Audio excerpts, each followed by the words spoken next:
Tidak. Baik, saya panggilnya teman-teman aja ya, mungkin masih ada yang 11-12 lah umurnya.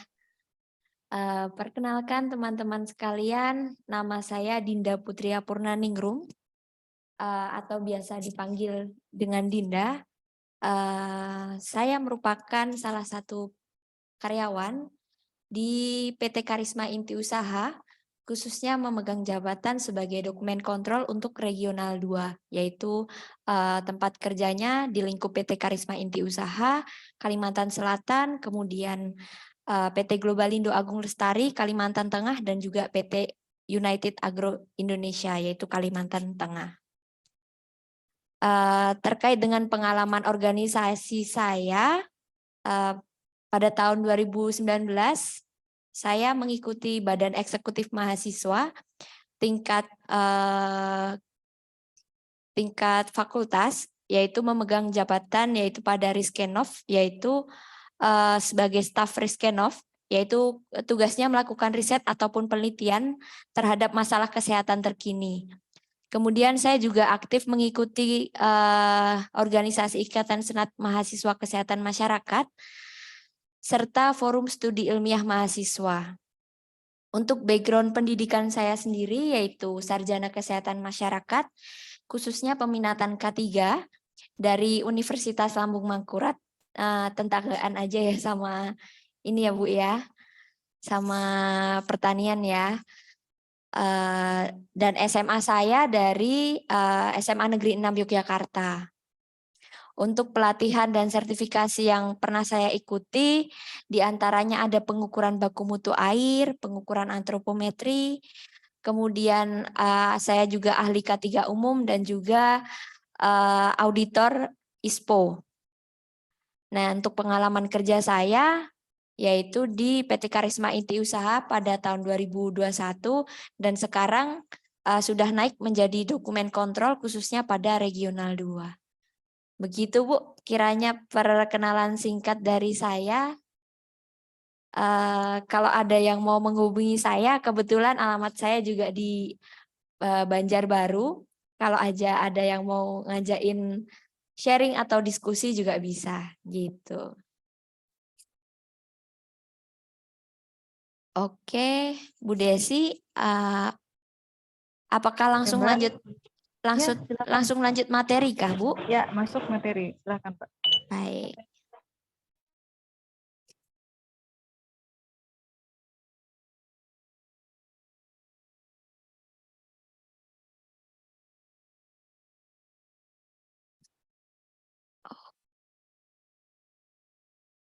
Ya, hari ini saya akan menyampaikan materi terkait dengan implementasi AMDAL.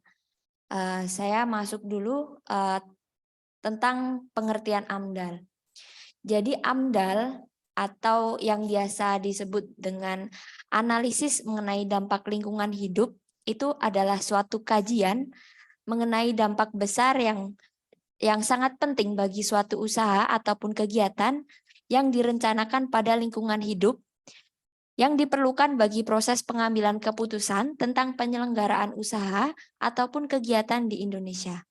Jadi untuk tahapannya sendiri, ada beberapa komponen dari AMDAL yang harus dilakukan.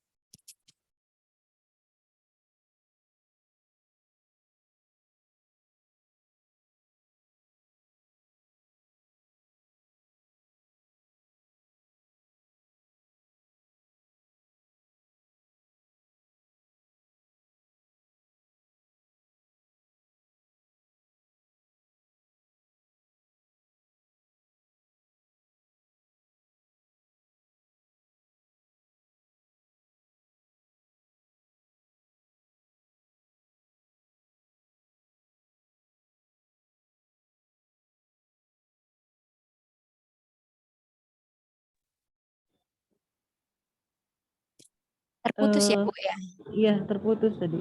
Oke.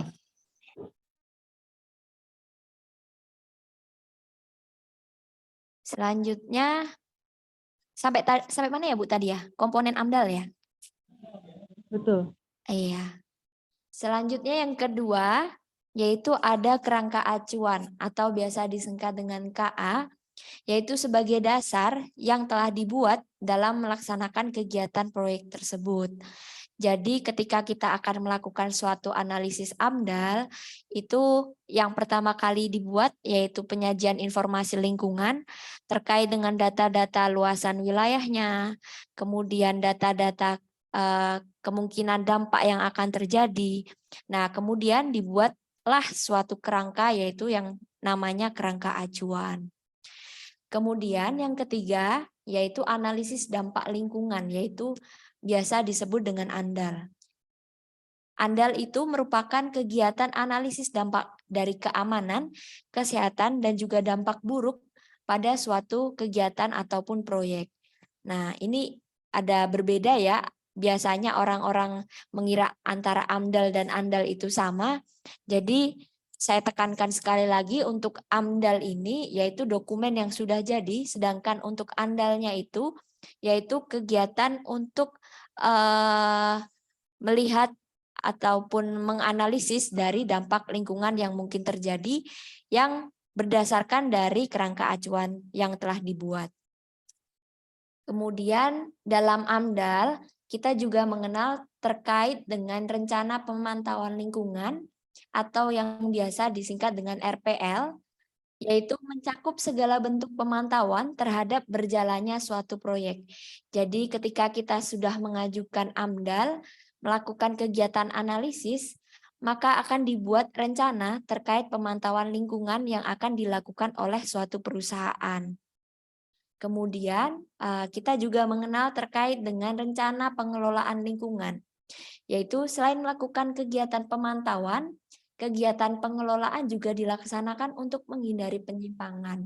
Jadi ketika pemantauan itu yang dilakukan, yang dicek adalah baku mutunya, ketika pengelolaan itu yang dilakukan adalah apabila hasil dari pemantauan kita itu melebihi ambang batas, ada suatu proyek ataupun hal yang harus dilakukan oleh perusahaan untuk menunjang dari meminimalisir dari dampak lingkungan tersebut.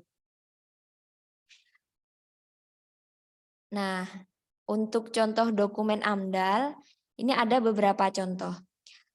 Yang pertama ada ini yang di sebelah sini, ada UKL-UPL, yaitu singkatan dari upaya pengelolaan lingkungan hidup dan upaya pemantauan lingkungan hidup.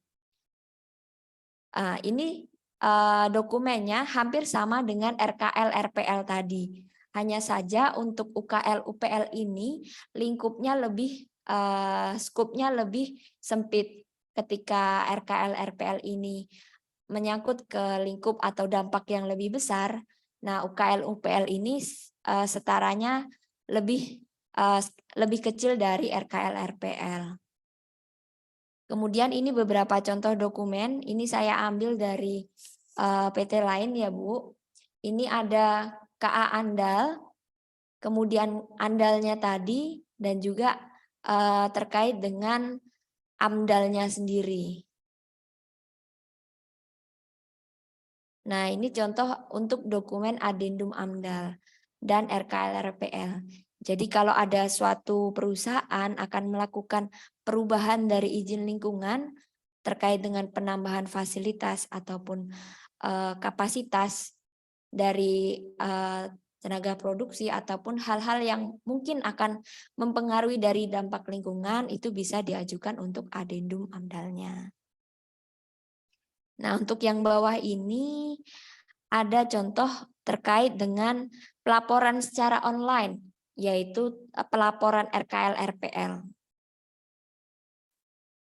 Iya, dari sini nanti kalau ada yang mau tanya bisa aja ya langsung ya Bu ya, atau adik-adik sekalian, teman-teman sekalian.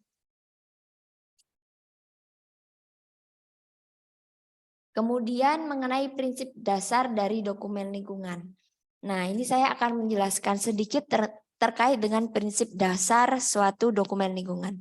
Saya ambil contoh yaitu PT XYZ yang akan membangun suatu kebun dan juga pabrik kelapa sawit. Nah, ketika dia akan melakukan pembangunan suatu kebun, maka dilihat lagi apakah dari dampak dari pembangunan kebun tersebut itu skupnya dampaknya itu besar ataukah sedang, itu ditelaah.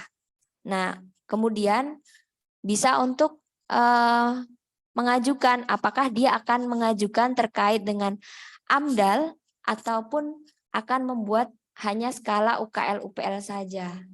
Nah, dalam perusahaan yang wajib membuat AMDAL itu ada untuk membuat KA AMDAL tadi yang telah saya jelaskan tadi. Di antaranya yang harus dipersiapkan yaitu deskripsi kegiatan, kemudian dampak dari kegiatan tersebut, baik dari tahap konstruksi, prakonstruksi, kemudian tahap operasional, itu dijabarkan semua dampak-dampak yang mungkin akan menjadi dampak lingkungan. Kemudian metode studi yang akan dilakukan terkait dengan pemeriksaan pemantauan, kemudian batas dari wilayah studi. Nah, untuk batas wilayah studi ini biasanya berdasarkan dari izin lokasi perusahaan yang telah diajukan. Kemudian baru setelah KA AMDAL ini terbit, maka akan dapat dilakukan kajian yaitu analisis dampak lingkungan, yaitu kajian bagaimana dampak dari setiap tahapan kegiatan ini dijabarkan dan untuk direkomendasikan terkait dengan rencana pemantauan atau rencana kelola lingkungannya. Nah, tahapan yang terakhir yaitu RKL-RPL, yaitu informasi terkait dengan RKL, yaitu informasi mengenai bagaimana mengelola dari dampak lingkungan tersebut, dan RPL, yaitu informasi apa yang akan dipantau dan bagaimana, di mana, kemana dilaporkan, dan bukti-bukti apa saja yang wajib disertakan dalam pelaporan dari RKL-RPL ini. Nah, untuk skup perusahaan yang kecil ini bisa dengan membuat UKL UPL. Nah, sama dengan hampir mirip dengan RKL RPL, hanya saja untuk skala UKL UPL ini berdasarkan dari dampak lingkungannya yang cukup yang lebih ringan daripada dampak lingkungan yang dihasilkan dari perusahaan yang wajib AMDAL. Nah, untuk matriks UKL UPL-nya ditetapkan sama prosesnya seperti RKL-RPL, yaitu ditinjau mengenai upaya apa yang bisa dilakukan oleh perusahaan terkait dengan pengelolaan lingkungan dan juga upaya terkait dengan pemantauan lingkungan.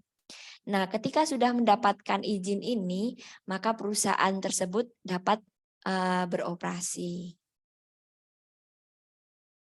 Nah, selanjutnya saya akan menjelaskan mengenai izin lingkungan. Tahapan akhir setelah kita melaksanakan proses kajian dari analisis dampak lingkungan yaitu AMDAL itu, yaitu terbitnya suatu dokumen izin lingkungan. Nah, hal-hal yang patut untuk diperhatikan dalam izin lingkungan beberapa di antaranya yaitu terkait dengan kewajiban yang harus dilakukan oleh perusahaan. Nah, biasanya ini terdapat di beberapa pasal yang ditetapkan dalam izin lingkungan tersebut. Nah, di sini saya mengambil contohnya dari pasal keempat. Nah, ini dijabarkan pada dokumen ini dijabarkan terkait kewajiban-kewajiban apa sajakah yang harus dilakukan oleh perusahaan. Nah, ini tergantung dari keputusan dari baik bupati ataupun dari pemerintah terkait. Begitu. Nah, ini wajib untuk diperhatikan karena terkait dengan izin lingkungan ini ada kewajiban kita untuk melakukan pelaporan. Nah, pelaporan ini sifatnya adalah wajib. Jadi untuk perusahaan yang telah mendapatkan izin lingkungan, dia wajib untuk menyampaikan bagaimana kegiatan pemantauan dan juga pengelolaan lingkungan di wilayah kerjanya. Nah, ini biasanya disampaikan dalam izin lingkungan. Selain dari izin lingkungan ini yang terbit, ada juga terkait dengan matriks dampak lingkungan. Nah, ini contoh untuk matriks rencana pengelolaan lingkungan hidup. Nah, dari matriks ini ada beberapa hal yang perlu diperhatikan. Di antaranya yang telah disebutkan tadi, wajib untuk mengetahui apa-apa sajakah dampak lingkungan yang mungkin terjadi ketika kita membuat suatu perusahaan atau perusahaan tersebut terbangun. Nah, terkait dengan dampaknya ini dijabarkan apa-apa sajakah yang memungkinkan menjadi dampak.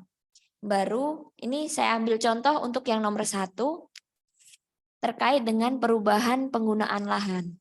Nah, sumber dari dampaknya itu yaitu kegiatan konstruksi, yaitu pembukaan lahan dan penanaman kelapa sawit dan cover crop. Nah, dari kegiatan ini, kegiatan analisis dampak yang mungkin terjadi ini dilihat lagi terkait dengan sumber dampaknya. Sumber dampaknya itu apakah dari kegiatan konstruksi. Konstruksi itu ketika proses kita membangun suatu perusahaan atau dari operasi. Nah, untuk tahap operasi ini yaitu ketika perusahaan itu sudah mulai berjalan dan tidak sedang dalam proses pembangunan.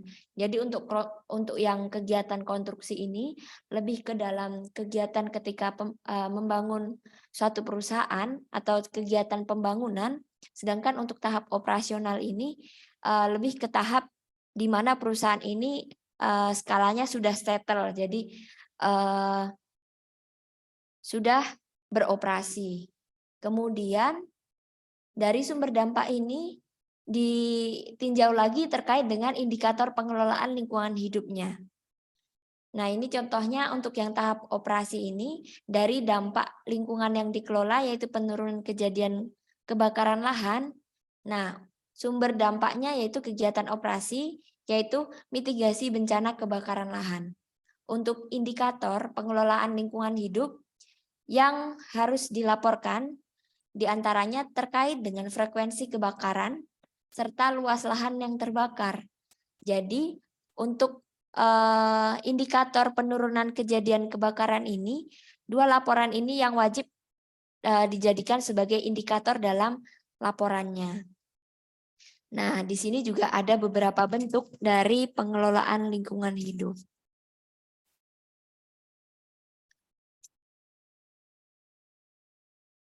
Selain itu, terkait dengan lokasi pengelolaan lingkungan hidup, itu juga harus ditentukan. Misalnya nih, terkait dengan perubahan penggunaan lahan. Nah, ini untuk lokasi pengelolaan hidup, ini ditetapkan yaitu pada seluruh tapak proyek yang akan dijadikan perkebunan. Dan untuk yang penurunan kejadian kebakaran, ini lokasi pengelolaannya yaitu seluruh lokasi kegiatan. Nah, untuk periodenya, periode itu melambangkan dari seberapa jarak, jadi menggambarkan berapa waktu yang perlu dilakukan untuk melakukan pengelolaan tersebut. Ini contohnya yang nomor 1, yaitu pada saat pelaksanaan kegiatan atau pada saat tahap konstruksi. Kemudian yang kedua terkait dengan penurunan kejadian kebakaran, itu dilakukan selama kegiatan tahap operasi berlangsung. Nah, untuk laporan-laporan kemana sajakah laporan-laporan terkait dengan perubahan penggunaan lahan, kemudian penurunan kejadian kebakaran, ini wajib dilaporkan, itu juga tertulis di bagian samping sini, terkait dengan instansi pelaksana dan juga instansi pengawas. Jadi untuk instansi pengawas ini dan penerima laporan, dia berhak untuk mengawasi perusahaan terkait dengan berjalannya suatu kegiatan pengelolaan lingkungan hidup itu apakah benar dilaksanakan oleh perusahaan atau tidak. Nah, dari proses pengawasan itu nanti akan diketahui dari instansi tersebut apakah benar suatu perusahaan itu benar melakukan pengelolaan lingkungan hidup yang telah disetujui dalam izin lingkungan yang telah ditetapkan. Nah, kemudian ini yang akan dijelaskan terkait dengan materi matrik rencana pemantauan lingkungan hidup.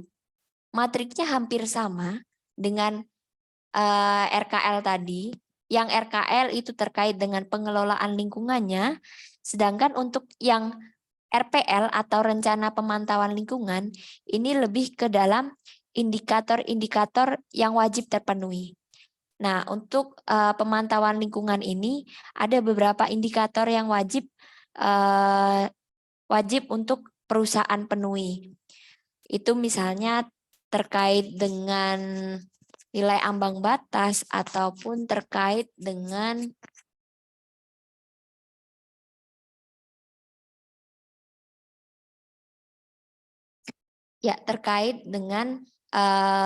baku mutu. Nah, kemudian yang perlu diperhatikan dari rencana pemantauan lingkungan hidup ini ada beberapa hal, yaitu yang pertama dampak lingkungan yang dipantau. Nah, dampak lingkungan yang dipantau ini misalnya yang pertama tadi perubahan penggunaan lahan. Nah, indikator atau parameternya yaitu penaatan atas peraturan tentang kebijakan tata ruang Kabupaten Tapin dan Provinsi Kalimantan Selatan. Apakah dalam kegiatan penggunaan lahan ini sesuai dengan izin yang telah diberikan oleh pemerintahan ataupun kebijakan dari kabupaten yang ada di perusahaan tersebut. Nah, contohnya ini sumber dampaknya sama seperti yang tadi, sumber dampak itu terbagi menjadi prakonstruksi, konstruksi, dan juga operasional. Kemudian dalam RPL ini juga dijelaskan terkait dengan bentuk pemantauan lingkungan hidup. Terkait dengan metode dan pengumpulan datanya seperti apa, kemudian lokasi pantaunya di mana saja, serta waktu dan juga frekuensi kegiatan pemantauan lingkungan ini dilaksanakan. Itu dijelaskan juga pada matriks RPL ini. Kemudian terkait dengan institusi pemantauan lingkungan hidup, ini ada beberapa, yaitu pelaksananya yaitu perusahaan kita sendiri. Kemudian untuk pengawasnya itu bisa dari BLH baik kabupaten, kemudian Dinas Kehutanan, Balai Lingkungan Hidup ataupun Dinas Perkebunan dari provinsi. Nah, untuk yang penerima laporan itu disesuaikan dari matriks ini.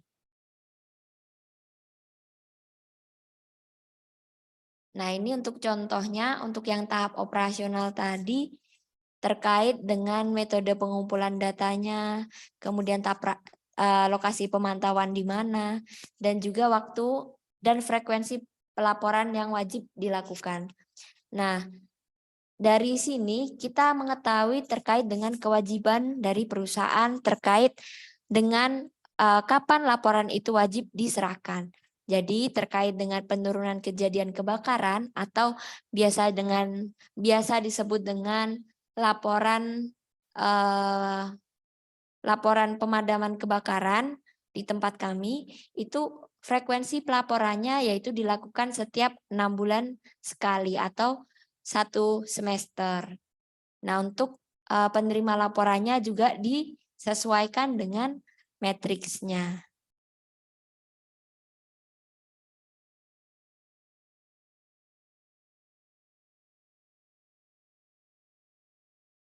Kemudian terkait dengan pelaporan RKL-RPL. Nah, terkait dengan pelaporan RKL-RPL ini dilakukan sebagai kewajiban perusahaan. Nah, ini disampaikan dalam izin lingkungan, di mana untuk PT Karisma Inti Usaha sendiri terkait dengan pelaporan RKL-RPL-nya dilakukan yaitu tiap semester, yaitu 6 bulan sekali. Nah, Untuk pelaporan RKL-RPL ini terbagi menjadi 2 laporan. Yang pertama yaitu pelaporan offline, yaitu buku ataupun laporan yang berbentuk jilid yang diserahkan kepada instansi-instansi yang disebutkan dalam matriks. Kemudian ada juga pelaporan online. Nah, untuk yang sekarang khususnya di zaman yang sudah digitalisasi ini, pelaporan sekarang lebih kepada pelaporan online. Jadi untuk skup provinsi itu lebih menggunakan pelaporan secara online. Namun tidak menutup kemungkinan bahwa pelaporan offline ini tetap harus dilaporkan. Karena untuk di lingkup kerja PT Karisma Inti Usaha sendiri, untuk DLH-nya, Dinas Lingkungan Hidupnya, masih menanyakan terkait dengan laporan pemantauan lingkungan secara offline, yaitu buku yang diserahkan. Nah, ini untuk contoh tampilan bukunya. Dalam buku ini, dalam buku laporan pemantauan ini juga dijelaskan terkait dengan hasil-hasil dari kegiatan pemantauan lingkungan. Jadi dalam laporan RKL-RPL ini selain dijelaskan terkait dengan pengelolaan lingkungan yang telah dilakukan oleh perusahaan, juga dilampirkan juga hasil uji dari pemantauan yang telah dilakukan. Nah, kegiatan pemantauan ini dilakukan disesuaikan dengan matriks yang ada di dokumen izin lingkungan tadi. Jadi ada beberapa kewajiban yang harus dilakukan oleh perusahaan. Nah, itu disesuaikan. Misalnya kegiatan perusahaan kita sudah masuk ke tahap operasi. Berarti untuk kegiatan pemantauan lingkungan yang dijadikan sebagai laporan semester itu terkait dengan kegiatan operasional saja. Jadi untuk kegiatan-kegiatan konstruksi sudah tidak perlu dilaporkan lagi. Akan tetapi jika perusahaan masih melakukan kegiatan konstruksi atau kegiatan pembangunan, misalnya masih terdapat pembukaan lahan, tapi ada beberapa juga lahan yang sudah terbangun, itu tetap harus diwajibkan untuk membuat pelaporan terkait dengan kegiatan konstruksi tersebut. Nah, ini ada contoh dari laporan hasil uji. Ini contohnya ada udara ambien. Kemudian yang di sampingnya terkait dengan emisi boiler. Ini juga disampaikan terkait dengan baku mutunya dan juga hasil uji yang disampaikan. Nah, ini untuk peraturan yang sekarang mengacu ke peraturan PP nomor 22 tahun 2021. Ini masih dokumen yang lama, belum diperbaiki. Kemudian ini terkait dengan pengujian, yaitu pengujian kebisingan lingkungan kerja. Ini juga dilaporkan. Selain dari laporan-laporan terkait dengan hasil uji ini, juga dilakukan beberapa wawancara terkait dengan analisis dampak lingkungan yang mungkin dirasakan oleh penduduk sekitar dari perusahaan tersebut. Misalnya dari penduduk desa ataupun dari karyawan-karyawan mes di sekitar lingkungan perusahaan tersebut terbangun. Nah, hasil akhir setelah laporan ini terjilid semua, maka dimintakan terkait dengan surat tanda terima, yaitu tanda terima laporan. Ini juga wajib karena dokumen-dokumen ini diperlukan untuk kegiatan audit, yaitu audit baik ISPO maupun RSPO. Nah, ini adalah beberapa contoh pengambilan sampel matriks. Ini ada dokumentasi terkait dengan pengambilan sampel udara ambien. Kemudian ini terkait dengan sampling air dan juga tanah yang dilakukan oleh Unilab. Ini proses pengambilan airnya, sampel airnya. Kemudian ini contoh pengambilan sampel tanah. Nah, ini contoh untuk pengambilan sampel air, khususnya ini biota air. Nah, ini untuk proses-prosesnya.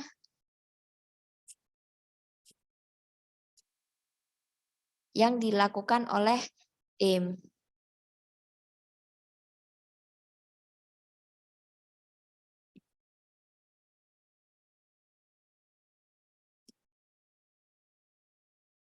Kemudian terkait dengan pelaporan RKL RPL online. Nah, selain dari laporan offline, juga wajib untuk melaporkan laporan secara online.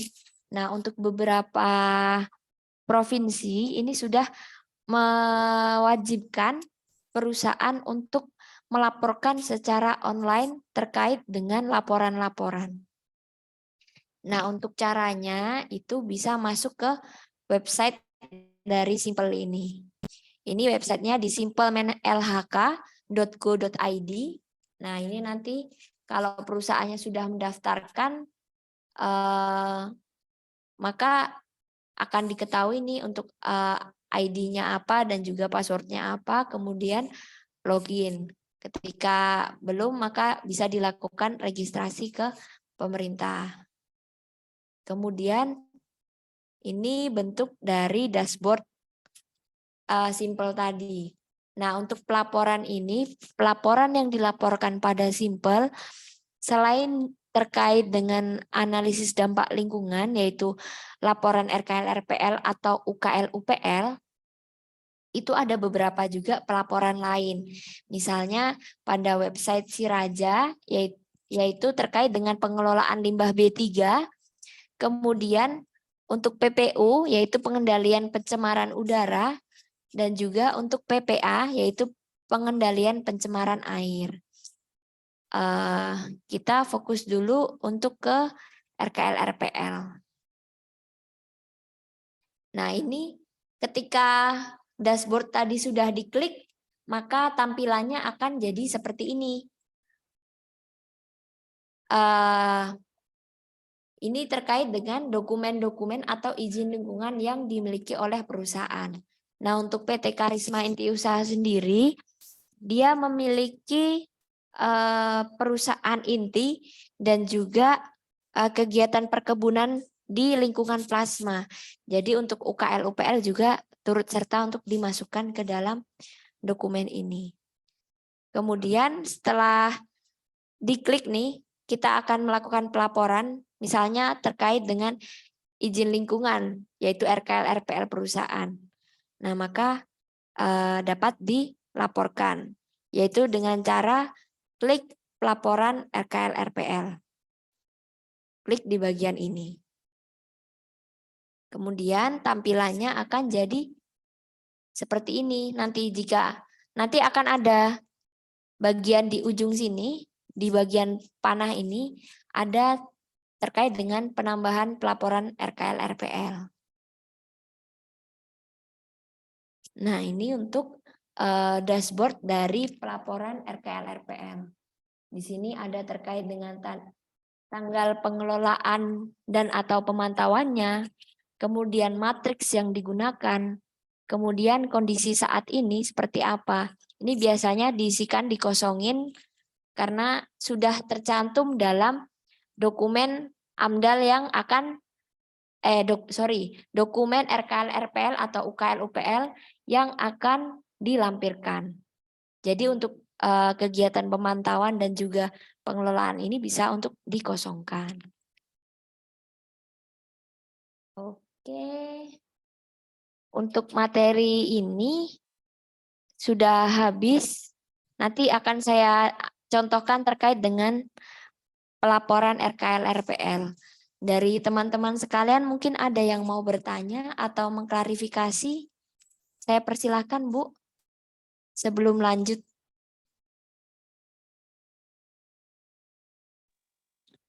Baik, silahkan. Ada yang ingin ditanyakan? Bisa langsung open mic ya kalau mau bertanya. Boleh langsung. Iya. Saya izin bentar ya Bu ya. Boleh, boleh. 2 menit. Boleh.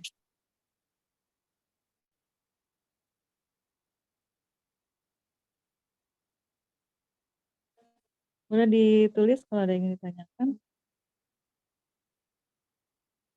Bingungnya di mana gitu ya. Boleh tanya simpel misalnya Bu, RPL tuh singkatannya apa gitu, boleh kok. Nggak dilarang. Apa bedanya sama UPL?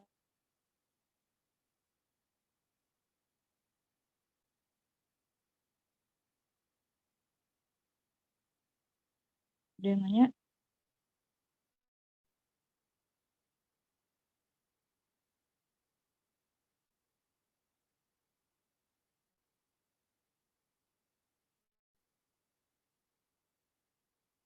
Apa nih yang biasa nanya?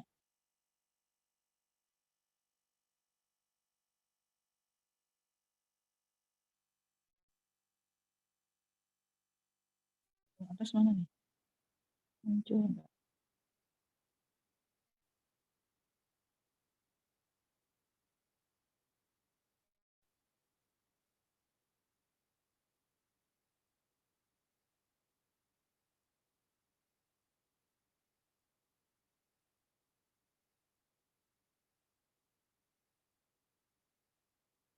Khairatun Nikmah ada?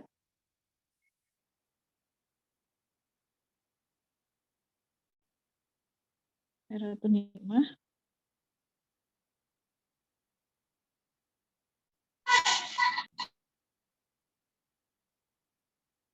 Di mana Khairatun Nikmah? Ada, Bu.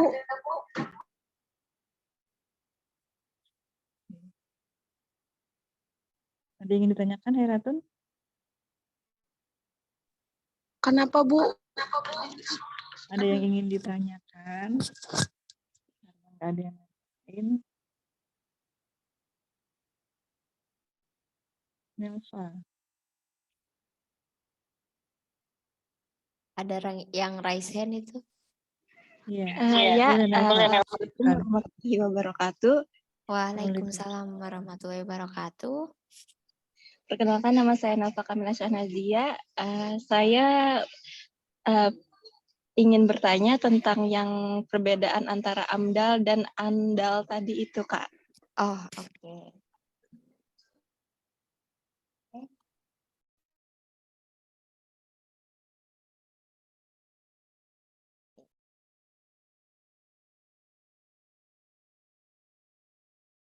Nah, terkait dengan beda AMDAL dan juga ANDAL ya. Nah, kalau AMDAL itu, saya izin menjawab ya.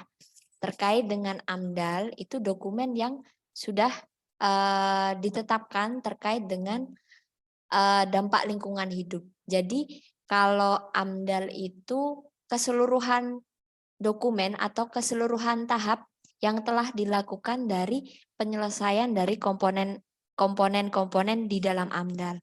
Nah, untuk AMDAL itu dokumen yang sudah jadinya. Ketika AMDAL itu terbit, maka dia harus melewati beberapa tahapan. Nah, tahapan-tahapan apa yang perlu dilakukan? Yaitu penyajian informasi lingkungan hidup, kemudian kerangka acuan. Nah, untuk analisis dampak lingkungan itu biasanya dilakukan oleh perusahaan, kemudian oleh instansi-instansi terkait, dan juga diikut sertakan juga dari karyawan dan juga dari masyarakat sekitar untuk sama-sama nih menganalisis kira-kira dari dampak yang yang ada dalam proses kegiatan suatu usaha itu akan menimbulkan dampak apa. Ini ditinjau dari segi baik keamanannya, apakah dari kegiatan yang akan dilakukan itu ada dampak keamanannya, kemudian ada juga dampak kesehatannya, dan juga apakah ada juga dampak buruk yang mungkin akan terjadi bagi lingkungan sosial di sekitar perusahaan tersebut. Nah, jadi untuk AMDAL itu dokumen yang telah disahkan. Nah, sedangkan untuk AMDAL ini yaitu proses ketika kita melakukan analisisnya. Begitu. Jadi untuk analisis dampak lingkungan ini, untuk AMDAL ini merupakan serangkaian dari kegiatan. Serangkaian dari kegiatan apa sih? Serangkaian dari kegiatan untuk sama-sama melakukan proses dari penyajian informasinya, membuat kerangka acuan, kemudian melakukan analisis dampak lingkungan, terbitlah rencana pemantauan lingkungan serta rencana pengelolaan lingkungan. Begitu. Oke.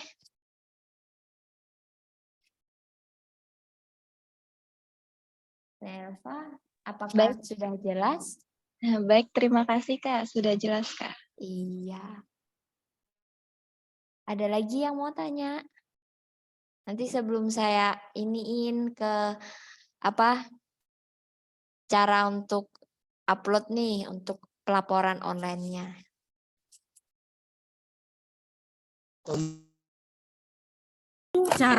Izin bertanya. Iya, silakan. Perkenalkan, nama saya Mustafa Gias. Jadi di sini saya ingin bertanya mengenai pihak yang berwenang untuk mengambil keputusan izin lingkungan itu diberlakukan siapa? Soalnya kan ada kejadian kasus kalau sudah ada misalnya ada perusahaan nih sudah legal dia berjalan sesuai operasinya, ternyata masyarakat ingin izin lingkungannya ditutup gitu atau perizinan usahanya berdiri ditutup karena masih merasa dirugikan gitu Bu. Nah, mungkin itu gimana Bu prosesnya? Yang berhak memutuskan atau menetapkan gitu Bu? Yang pertama itu ditinjau dulu dari lingkungan perusahaan. Kalau lingkungan perusahaannya itu dalam skup kecil, misalnya hanya dalam satu lingkup kabupaten, nggak mencar-mencar gitu, mungkin bisa dilakukan dari kantor kabupatennya sendiri. Misalnya di PT Karisma Inti Usaha. Ini lingkungan kerja di PT Karisma Inti Usaha, ini kan ada di lingkup Tapin.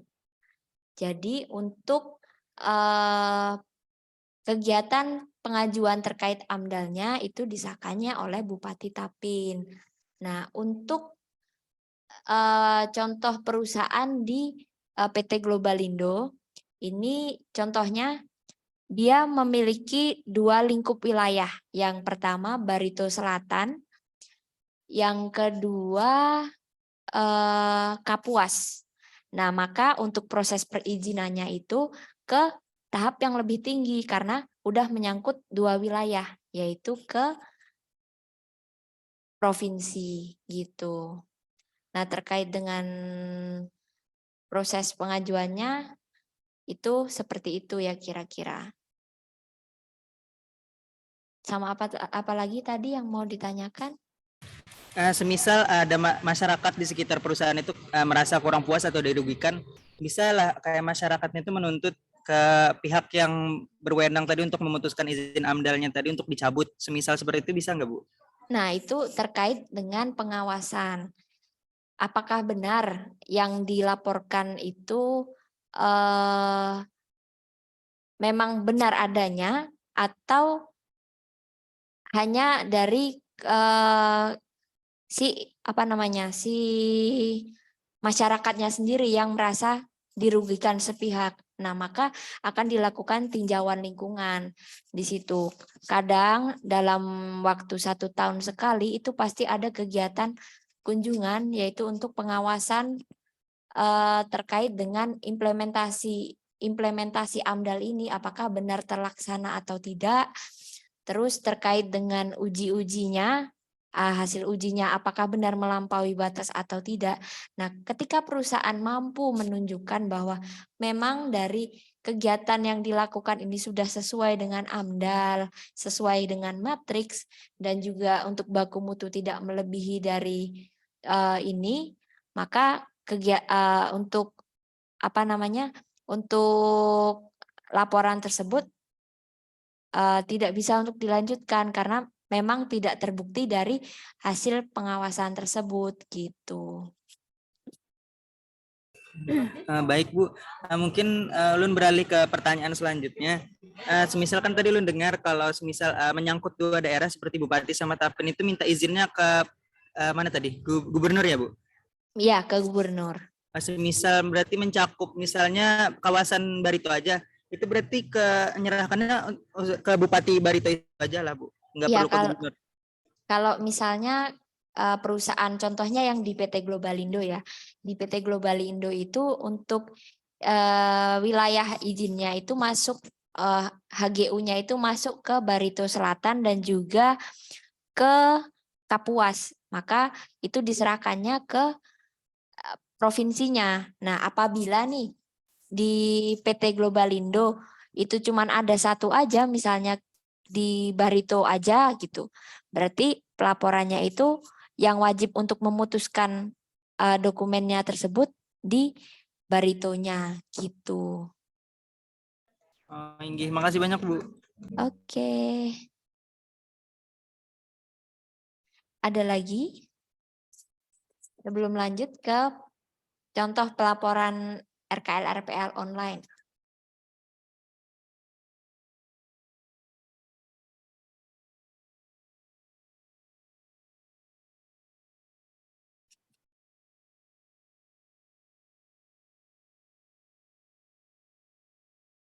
Yang ini udah nampak ya slide-nya? Halo. Sudah Bu. Oke. Kita lanjut aja ya terkait dengan laporan RKL RPL. Nah, tadi kan udah lihat wujudnya tuh ketika masuk ke dashboardnya. Ini saya sambil contoh demo aja.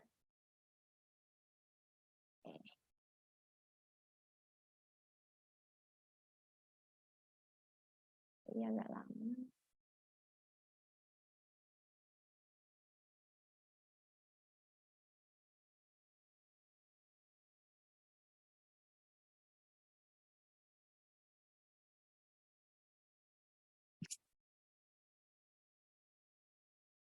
Nah, ini untuk tampilan dari websitenya, klik di bagian login, kemudian muncul gambar seperti ini.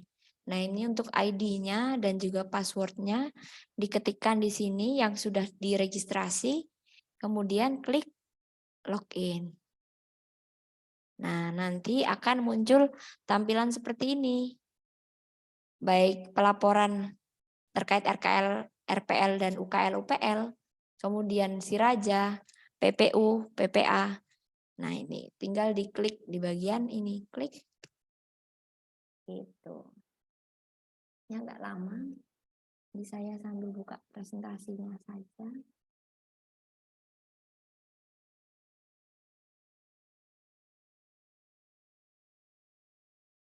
Nah, untuk tahapannya, pertama yang harus dilakukan yaitu menyiapkan dokumen izin lingkungannya.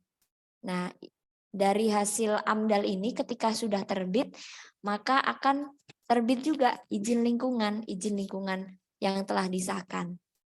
Nah, izin lingkungan tadi dipersiapkan, di-scan dari mulai halaman depan dan juga di scan juga terkait dengan matriks RKL RPL yang telah disepakati. Nah, ini pada tampilan websitenya ada beberapa tombol ya. Yang pertama terkait dengan dokumen izin lingkungan, kemudian terkait dengan matriks RKL RPL, yaitu untuk menginput matriks apa saja yang menjadi kewajiban untuk rencana kelola dan juga rencana pantaunya, dan juga pelaporan RKL RPL-nya.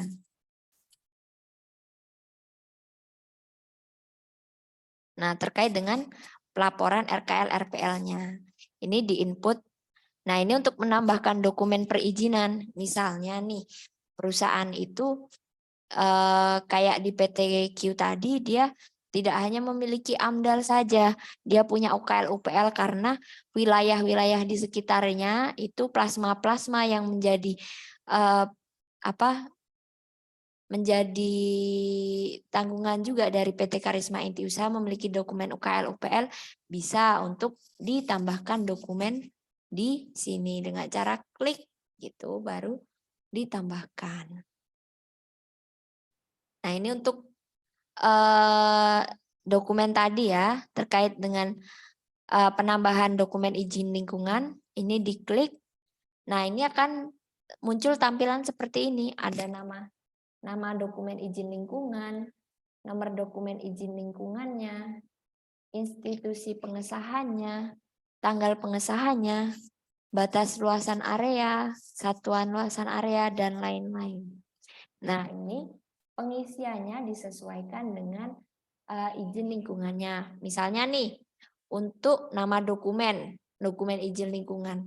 Misalnya di perusahaan itu adalah AMDAL, tulis AMDAL PT apa. Mau ditambahkan nomornya boleh. Ditambahkan di sini nomornya berapa.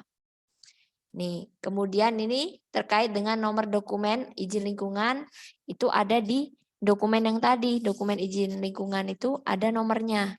Itu diinput di sini institusi pengesahan.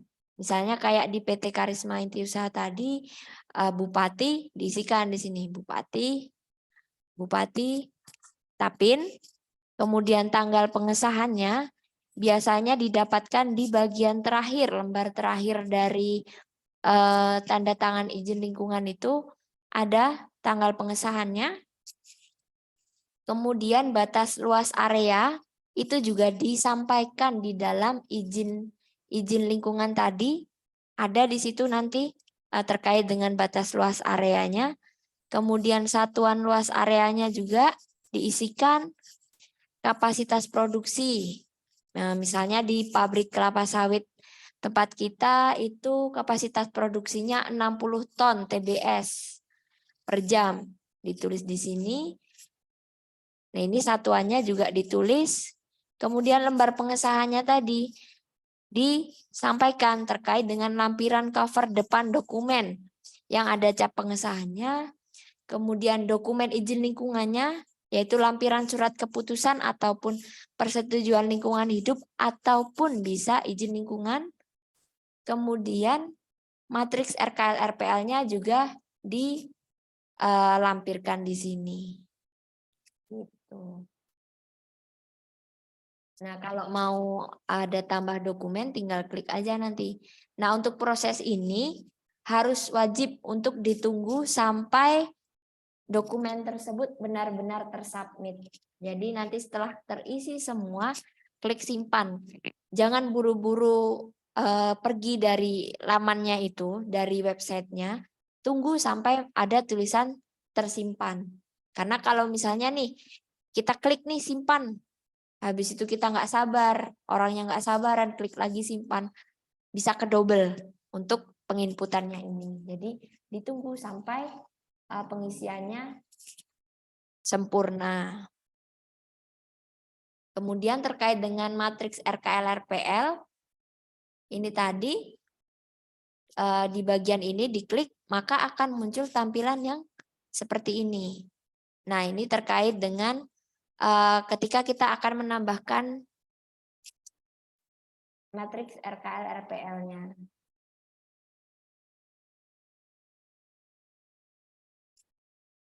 Ini klik bagian matriks RKL RPL, tambah matriks RKL RPL, kemudian akan muncul dokumen seperti ini tampilannya.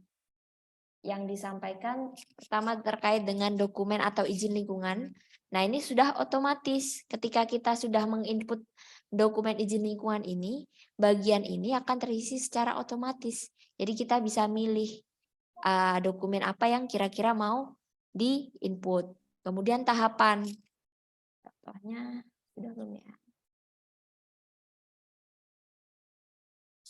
Tahapannya itu tadi misalnya prakonstruksi, konstruksi, ataupun operasional nih, prakonstruksi, konstruksi, operasi atau pasca operasi. Nah, untuk kegiatannya ini diisikan kegiatan sesuai dengan matriks RKL-RPL.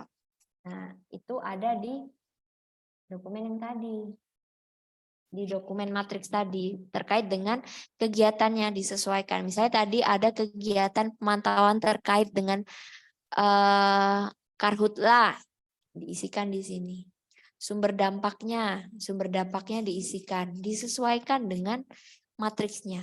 Kemudian jenis limbah atau cemarannya apa itu. Nah, untuk bagian bawahnya itu tidak usah diisi. Nah, ini untuk bagian pengelolaan dan juga pemantauannya ini tidak usah diisi, tidak apa-apa.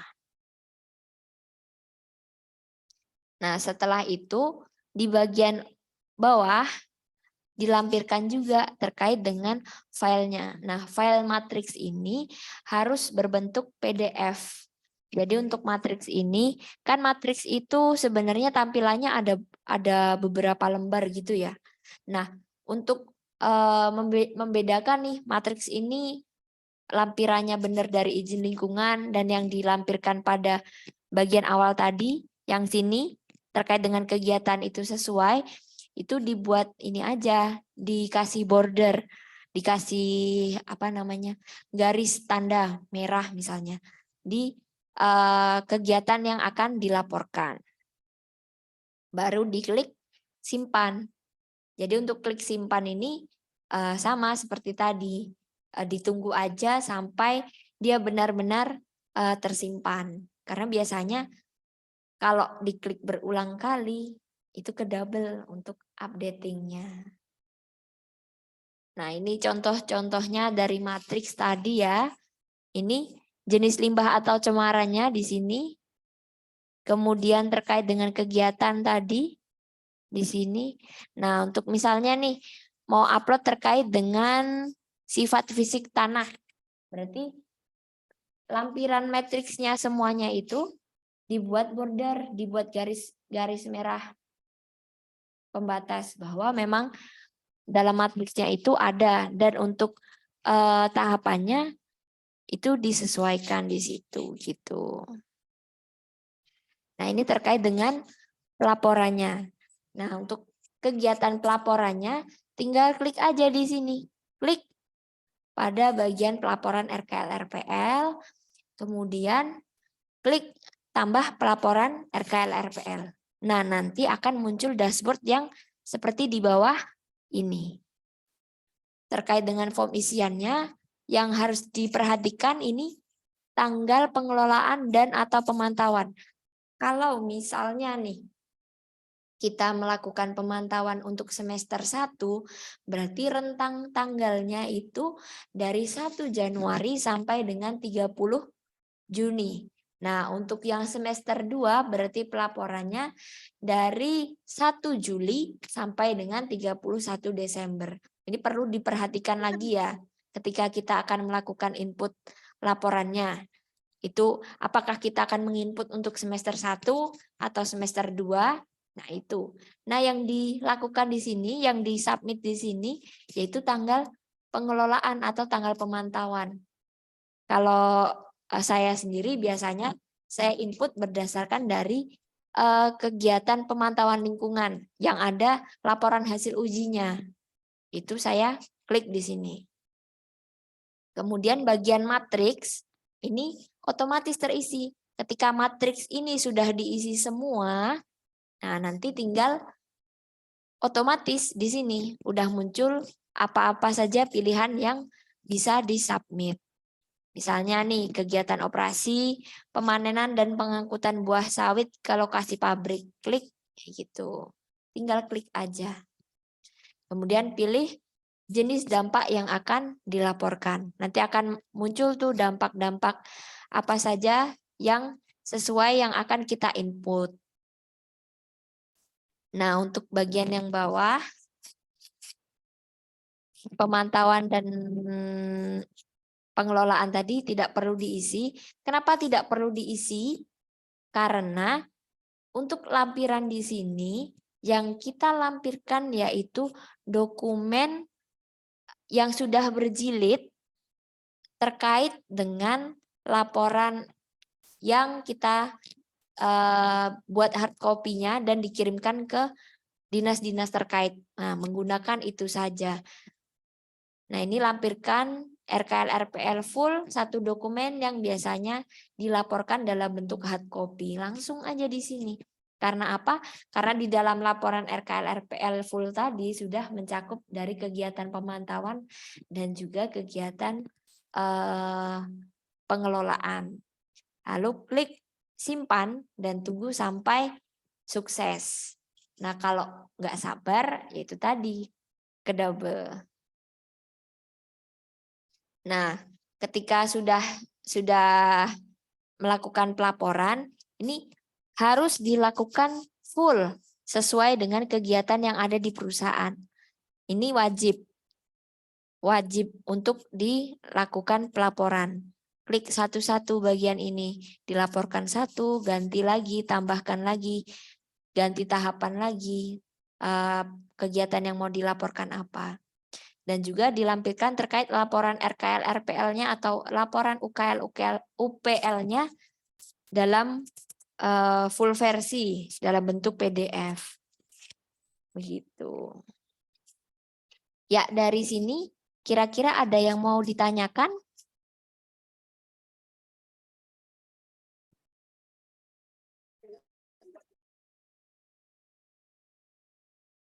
Ada yang mungkin masih bingung atau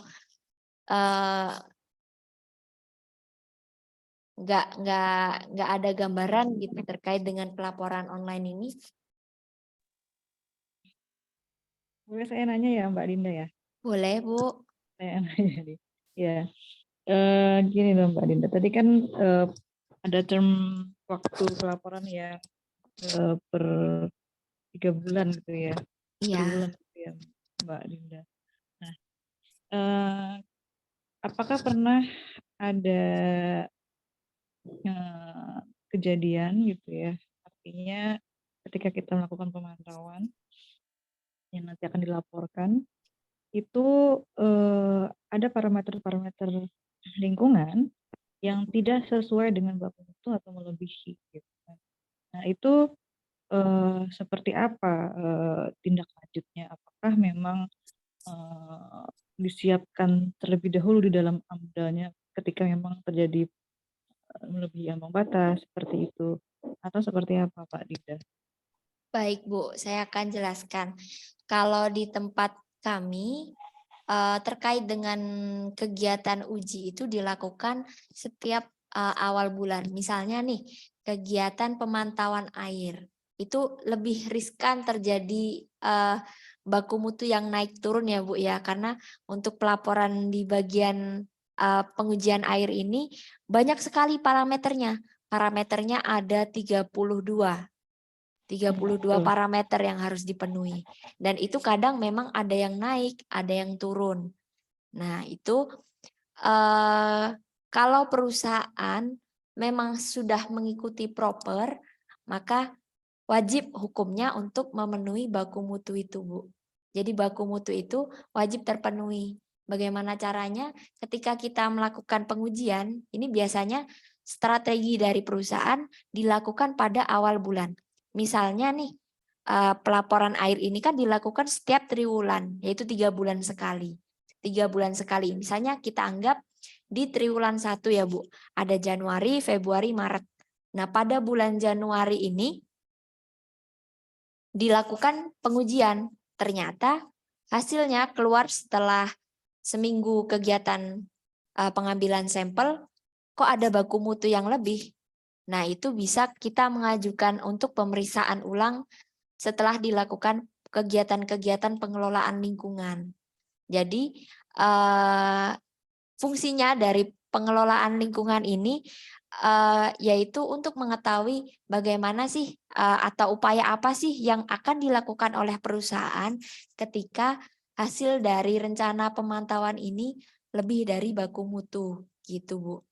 Nah, untuk pengambilan sampel ulangnya, karena kan terhitungnya setiap triwulan kan Bu. Jadi masuk ke periode Januari, Februari, Maret untuk triwulan 1. Misalnya nih pada bulan Januari tanggal 1 diambil sampel, kemudian muncul tanggal 7 misalnya. Hasilnya ternyata baku mutunya di atas rata-rata, itu bisa untuk dilakukan pengambilan ulang oleh tim lab yang biasanya menjalin kerjasama dengan perusahaan itu, gitu biasanya Bu. Baik, terima kasih Mbak Dinda. Jadi memang dia continuous improvement itu ya yang dilihat itu ya nanti ya. Iya, jadi Gimana, memang karena dia perbaikan setelah ditemukan tadi mungkin melebihi ambang tadi ya. iya, Untuk isu lingkungan sendiri kan kalau kita lihat tadi untuk Q itu kan ada pembukaan lahan yang pertama gitu ya. iya Bu. Kemudian ada apalagi tadi yang kedua dari matriksnya tadi kan ya. Iya Nah, Bu. itu kan isu yang istilahnya yang sesuai dengan kekhasan dari usahanya kan Pak. Iya. Jadi untuk bisa saja isu yang kita angkat itu tidak hanya itu ya, tergantung dari usaha yang kita jalankan itu yang tadi Mbak. Iya betul. Ini saya tampilkan contohnya ya Bu ya. Boleh. Ini terkait dengan matriks pengelolaan lingkungan. Nah, kan untuk yang pertama tadi kan Bu, prosesnya kan ketika kita akan melakukan analisis dampak lingkungan tadi kan disusun dulu kerangkanya seperti apa. Kegiatan-kegiatan apa sih yang mungkin akan menjadi dampak lingkungan. Nah, itu biasanya dilakukan berdasarkan kesepakatan. Kesepakatan antara perusahaan, kesepakatan antara masyarakat melalui forum group discussion, kemudian kesepakatan terhadap instansi yang berwenang untuk mengetahui kira-kira dampak ini masuk nggak sih ke lingkup perusahaan. Ini banyak Bu terkait dengan dampaknya. Baik perubahan penggunaan lingkungan, penggunaan lahan, kemudian penurunan kejadian kebakaran lahan. Kemudian di sini ada perubahan kualitas udara. Kemudian terkait dengan peningkatan tingkat kebisingan, tingkat kesuburan tanah, penurunan kualitas air sungai, dan lain-lain sebagainya. Jadi sedikit cerita ya Bu, dulu pernah juga kami melakukan sampling, di mana samplingnya ini pada waktu yang berturut-turut itu melebihi baku mutu. Jadi harus juga dibuat di situ justifikasinya kenapa sih bisa baku mutu itu melebihi dari yang seharusnya ditetapkan. Nah, itu bisa dibuat justifikasinya. Misalnya nih pada saat itu lahannya kena banjir, kemudian meluap, limpasan airnya tidak hanya dari PT Karisma Inti Usaha sendiri, tapi juga dari PT-PT lain. Nah, itu bisa dijadikan sebagai justifikasi ketika memang hasil pengujiannya setelah dilakukan terus-menerus tidak ada perubahan begitu. Jadi ada yang namanya kajian internal itu terkait dengan kenapa bisa dalam tiga bulan berturut-turut hasil labnya seperti itu. Nanti bisa dibandingkan misalnya dengan ketika kondisi banjir ya Bu kemarin, itu baku mutunya melebihi. Lalu kami melakukan kajian, dicek dengan di sungai terdekat dari PT Karisma Inti Usaha itu. Jadi dicek ternyata di sana memang pada muara sungainya itu memang di situ sudah baku mutunya di ambang batas begitu. Jadi bisa untuk dijadikan justifikasi juga begitu. Nah, untuk dampak-dampaknya banyak, tidak hanya terkait dengan kegiatan produksi saja, tapi juga terkait dengan sosial. Misalnya nih dari pembangunan perkebunan ini apakah ada dampak sosial? misalnya masyarakat jadi mendapatkan perekonomian lebih baik atau tidak, kemudian kesejahteraan perekonomian warga di sekitarnya itu meningkat atau tidak, itu juga eh, bisa dijadikan juga di dampak lingkungan yang dikelola. Begitu, Bu. Jadi kayak semacam analisis SWOT-nya itu ya. Jadi kayak Iya, untuk internal itu seperti apa dampak positif dan negatifnya. iya, Kemudian eksternal juga seperti apa gitu ya. iya betul. Apakah ini positif dan negatifnya semua dimasukkan atau hanya dampak negatif saja? Dampak positif dan negatif semua disampaikan, Bu. Jadi misalnya terkait dengan eh, ekonomi misalnya dari yang dulunya di PT Karisma Inti Usaha ini sebagian besar adalah nelayan karena ada di dekat sungai. Jadi ketika ada perkebunan ini, mereka tidak hanya jadi nelayan saja. Jadi peningkatan ekonominya berapa nih dari tahun kemarin itu masuk ke dalam positif. Tapi tak jarang juga ada terkait dengan dampak negatif. Misalnya nih dari kegiatan proses pengangkutan TBS.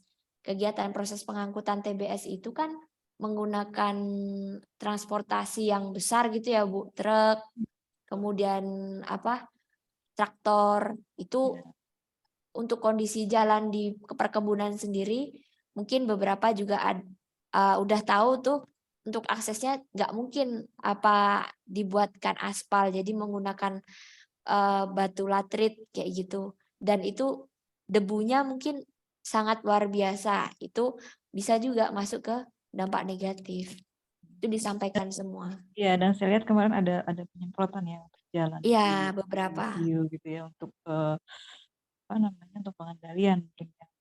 Betul, Bu.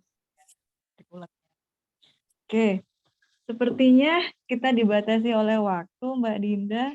Nggak kerasa Siap. kan sudah sampai di jam 17.48. Iya. Mungkin bisa saya simpulkan sedikit bahwa sebenarnya pembuatan AMDAL FPRK ini tidak terlepas dari sistem manajemen lingkungan yang sebenarnya diwajibkan oleh pemerintah kita. Dan itu dilakukan sebelum, kemudian ketika perusahaan memulai, dan ketika pelaksanaan berjalan, dan adanya pelaporan setelah itu. Dan ada nanti mungkin ketika ada temuan-temuan, maka akan direview oleh manajemen. Itu ya Mbak Dinda ya. Iya, Sehingga betul. nanti akan dilakukan untuk perbaikan yang selanjutnya di periode berikut. Nah, mungkin Mbak Dinda ada lagi yang disampaikan? Dari saya cukup sih, Bu. Baik, saya sangat berterima kasih ya Mbak Dinda, walaupun di sini sinyal saya kurang bagus, tapi alhamdulillah kuliah kita sore ini berjalan sangat baik, dan Mbak Dinda juga menjelaskan dengan sangat jelas, dan teman-teman di sini juga saya harap mendapatkan ilmu yang sangat bermanfaat dan nanti bisa diimplementasikan saat menghadapi dunia kerja. Oh ya, boleh tahu Mbak Dinda untuk kompetensi yang dimiliki oleh Mbak Dinda kan tadi sudah disebutkan ya di awal Iya. mengenai Anti ketika umum, ya seperti itu. auditor. Nah itu apakah didapatkan ketika sebelum bekerja atau setelah bekerja? Setelah bekerja, Bu. Oke. Jadi dikasih Di fasilitas ya ya oleh. difasilitasi oleh perusahaan. Ya. Nah untuk kalian yang pengen duluan dapat juga nggak apa-apa ya Mbak Dinda ya, Iya, sebelum kerja iya, ya kompetensi itu juga menjadi nilai tambah ya. Pengalaman betul. mungkin begitu ya. Iya, Saya sendiri belum betul. punya loh Mbak Dinda. Pengen sih segera Hmm, punya. Oke. Makasih banyak Mbak Dinda. Ya, Iya, mohon maaf baik, saya Bu. selaku host jika ada kesalahan. Nah, juga saya mengucapkan terima kasih kepada PTQ tadi dan teman-teman atas kerjasamanya. Mudah-mudahan kita bisa lanjut lagi. Nanti semester depan kalau ada lagi boleh ya. Baik, bisa Bu. Oke, yang lain bisa on cam sebentar kita foto bersama. Siapa ya? Saya minta tolong buat fotokan. Mungkin yang pegang laptop siapa? Nelva?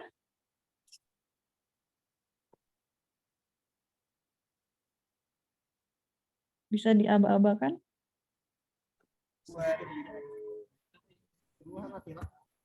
Siapa nih ya yang pimpin foto? Siapa? Pada ngumpul ya ini ya. Siapa nih, ayo yang mimpin foto? Tolong di screenshot.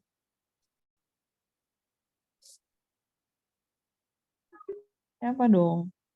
Saya pakai handphone soalnya. Nelva kah? Nelva pakai HP apa laptop? Yang pakai laptop siapa? Belum.